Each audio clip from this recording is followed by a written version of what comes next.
Would you believe this is Route 66? Well, it is Route 66. At least, okay, it's sort of Route 66, but you know what it is 100%? It's a sometimes vlog, yeah! It's a vlog that happens sometimes, and sometimes you gotta drive a little ways away from Route 66 to get to a classic Route 66 attraction. So we're here now on the side of a beautiful river, visiting an old 1930s and onwards Route 66 classic, Meramec Caverns. My son London and I have been on an epic Route 66 adventure from from Los Angeles to Chicago. Most people go from Chicago to LA. We're going the Rebel Way. We're going upstream. Got this shirt in Oklahoma. It was about that hot, so it's fitting here for this Route 66 trip. So you might be wondering, if it's so hot, why I'm wearing pants. And the reason is because it may be warm outside, but it's not going to be warm down in there. We're doing a light filming day, but we didn't want to leave you hanging and not include you in this part of the adventure. So I'll show you a little bit of what Meramec Caverns looks like before we move on down the highway. Now the cave actually has pre-Columbian stuff in it, so the Native Americans knew about it, and then very early French guys in the 1700s were in there exploring. It's been around for a long time, but it was Lester B. Dill who opened it as a tourist attraction. And while people were down in the cave, back in the old Route 66 days, he invented a very clever advertising idea. Not only do they have Meramec Caverns on barns and stuff all over Route 66 and millions of billboards even to this day, but while people were down there in the cave doing their tour, he'd come out here and stick the world's first bumper sticker on your car without your consent or knowledge, and that is how the bumper sticker was born. So that is pretty freaking strange. The bumper sticker born right along Route 66, Meramec Caverns. I've been here once before, but it was 7 years ago or so. London, you've grown up your whole life playing Minecraft, so this is like real life Minecraft for you. All of your 6-year-old London dreams are coming true. This is it, dude. This is it. Here we go. We're getting in the caves, man. Getting in the caves. I forgot that you get in the cave like literally the second you walk in. You buy your ticket in the cave. Look at that, dude. There's already some neon down there, dude. It's already on the Route 66 theme. Yes. There's tons of kids on this tour, so I can't show you everything. But look at that. We're going in, dude. We're going in. All right, our tour group has assembled, and we are now going on our guided tour in to the bowels of the earth. Now, the cave tour is about 1.5 miles long, just a little less than 1.5 miles, and it takes about 1.5 hours, about 90 minutes to get through the whole thing. So about a movie length, and it's about 58 degrees in here all year round, which means that at first when you come out of the heat, you're like, oh, thank God. But after a while, you're going to be glad that you wore pants and a jacket because it gets kind of cold after that 1.5 hours. Now, the cave has been a popular stop for tourists on Route 66 for virtually the entire lifespan of Route 66, because the tours began here in 1933. They were started by a guy named Lester Dill. He's the guy that invented the bumper sticker and used to stick them on cars outside without people's permission. But the cave's history really goes back farther than that. It was home to Native Americans. Jesse James hid out in the cave famously. The first European to see the cave that we know of was in 1720, a French explorer named Philip Renaud. And as you go down deeper through all the doorways and stuff, you walk alongside an underground, a subterranean river down here. They actually pump out some of the water whenever the river floods outside. Besides getting backflowed from the Meramec River outside, most of this water comes from rainfall and surface water that actually drips down into the cave, and that's what makes all the crazy formations inside. The small stalactites in the cave take hundreds of years to form just a couple of inches, and the bigger stuff, the big stalactites and the flowstone and all the other weird geological things I can never keep straight, those can take thousands of years to form underground down here, drip by drip by drip. Some of these passages were actually dynamited out to reach these different sections of cavern, you know, and be able to march the tour groups through. And it's pretty level until you get towards the end. Then there are quite a few stairs. For my money, cave tours are interesting, and Meramec was one of the first cavern tours I ever took. They're all interesting, but I always like it better when they turn on the colored light bulbs. There's just something about colored light bulbs in a cave, you know? It's like old school Disneyland in here. And as if it couldn't get any more entertaining than a great tour guide and colored light bulbs deep down in a cavern, The very end of the tour, the grand finale, is the patriotic light and projection show, which is exactly what it sounds like. It's patriotic music and projections on some of the cave features. It's pretty darn fantastic, honestly. Exactly the kind of thing you'd expect to find in the heartland of America here in Missouri. Well, I filmed this cave in more detail before, but remember, we're on a mission today. We're on a mission. We got some miles to cover, so it's time for us to exit through the gift shop and continue our journey. So, after the cave, we pretty much hit the road as fast as we could and flew our way to St. Louis, the finale of Missouri in Route 66. And finally, London and I arrived here on the banks of the Old Man River, the old muddy Mississippi, the mighty Mississippi. And once again, even though there are so many historic Route 66 things to do in St. Louis, because there was like a million alignments of it, it changed directions through the city multiple times. There's so many different things to see, both old and new. If you've ever watched my past Route 66 trips, you'll know I always hit a snag when I come to St. Louis because I have a lot of deep family history roots here. And so I was taking London around and I showed him my grandfather's elementary school and the Shrine of St. Joseph, where my Italian immigrant family used to attend church. So one of the most important things that we could do is I took him down to the old Little Italy, not the Hill, that's the famous Italian neighborhood that's still here in St. Louis, but Little Italy that was all destroyed. And that's where my immigrant family moved into tenements and kind of hovels down there.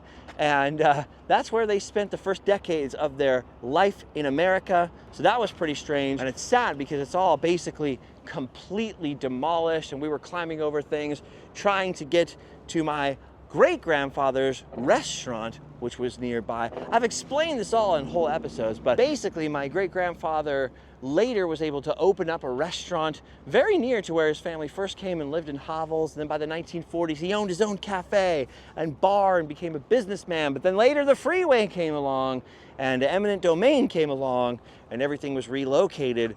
But with that money, he was able to buy a house up on Salisbury Street. So we went north into North St. Louis and checked out Salisbury Street. And I was able to show London the actual house that my great-grandfather, his great-great-grandfather, lived in with his retirement fund, basically, and rented out the other side of the house. We kind of scoped out the backyard to see where his grapevines used to grow. The house is a total wreck now.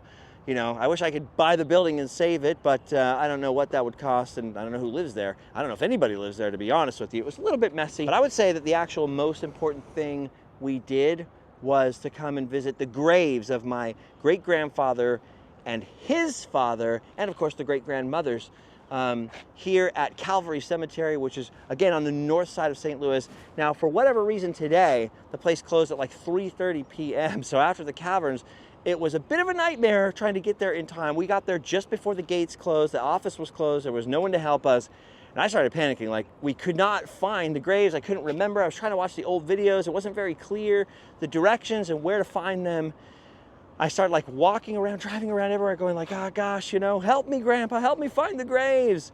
And then I literally went, wait, this tree looks familiar, pulled up the car, stopped, and we found them. We found the graves of the Finazzo family and some Cusamanos that were here in St. Louis. My ancestors in St. Louis, I found them once again. Now, of course, the biggest thing about St. Louis for most tourists, and certainly that includes Route 66 tourists, is this, the literal biggest thing in St. Louis, or at least the most eye-catching thing in St. Louis, the Gateway Arch. And if you know anything about me and my previous Route 66 travels, you'll know I never have made it up in the arch since I've been filming Random Land or the Sometimes vlog or any video content. I've been in there once that I can remember for sure. It might have been twice.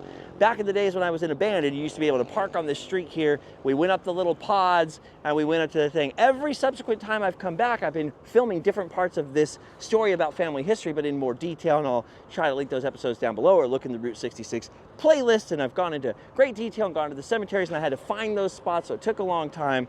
And for one reason or another, I never made it up inside the arch on a video, which is the thing everybody kept saying, you gotta go up this time, you gotta go up this time.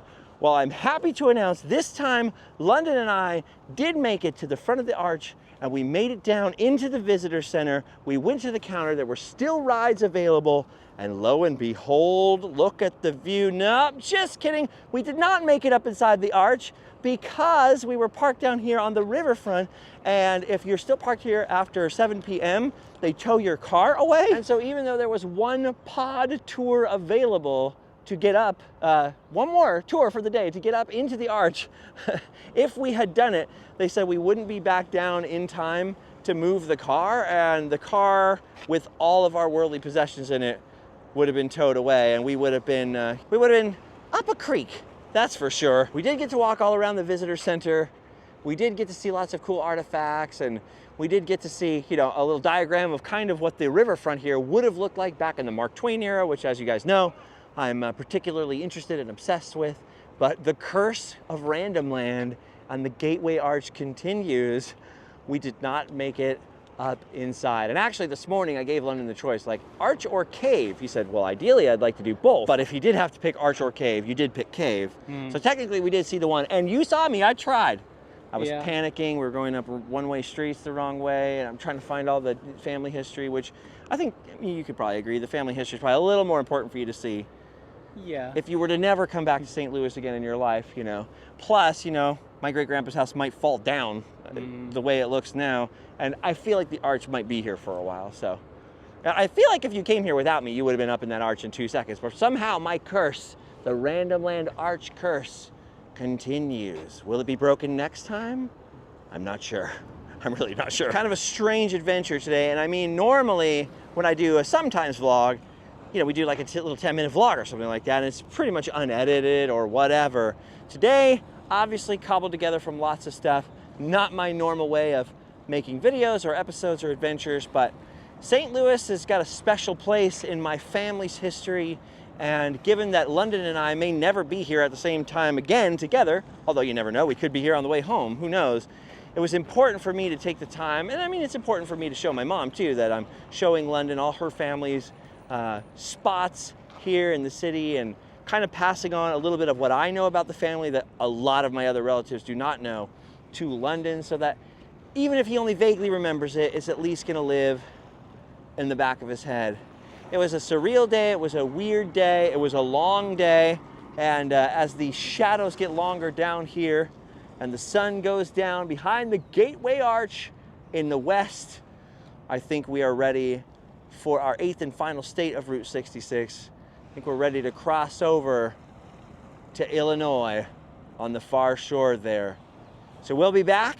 You'll see our adventures where you're gonna have to put this camera away, bust out that Random Land camera, and get back to details, get back to old historic locations, get back to quirky roadside things, get our kicks on Route 66, but this is as close to a day off as we can get, is scrambling all over St. Louis looking for, I mean, most people go on Route 66 and they hit St. Louis like, we got some Ted Drew's frozen custard, you know, maybe we saw the arch. And a couple of old beat down motels. London and I got to see things that are like deep in the blood. Like we got to see our Ellis Island immigrant relatives, old neighborhood, what's left of it. At least you could see the pattern of the streets. We got to see one of their homes and where their businesses were. We drove past the site of the President plant, which was where my great-great-grandfather and my great-grandfather actually worked, basically in a sweatshop, putting together Brown Shoe Company shoes. I mean, it wasn't considered a sweatshop at that time, but I mean, based on our standards, you know, it would certainly be. And it's just been a fantastic, kind of crazy, a little bit stressful, panicky, traffic, and adventure. Are we gonna go up in the arch? Or are we not gonna go up in the arch? I think we made some memories today, buddy. I think we at least made some memories. And finally, my son London has reached the mighty, muddy Mississippi, and his feet have touched the waters of Old Man River. So we've reached a milestone here, dude. And even though it's basically time to start thinking about home, not quite yet. We still have a whole other state to traverse. So thank you guys for watching. It's a little bit weird, I know. It's a little bit strange. It's gonna come in the Route 66 playlist for some of you. You're gonna go, what in the heck was this adventure? We know, trust me, we had to live it. We had to live the chaos and cameras breaking and all kinds of disasters today, and we appreciate you sticking with us. Please check out the links down below, and otherwise, you've done your duty. Go home and sleep well. See you in Illinois.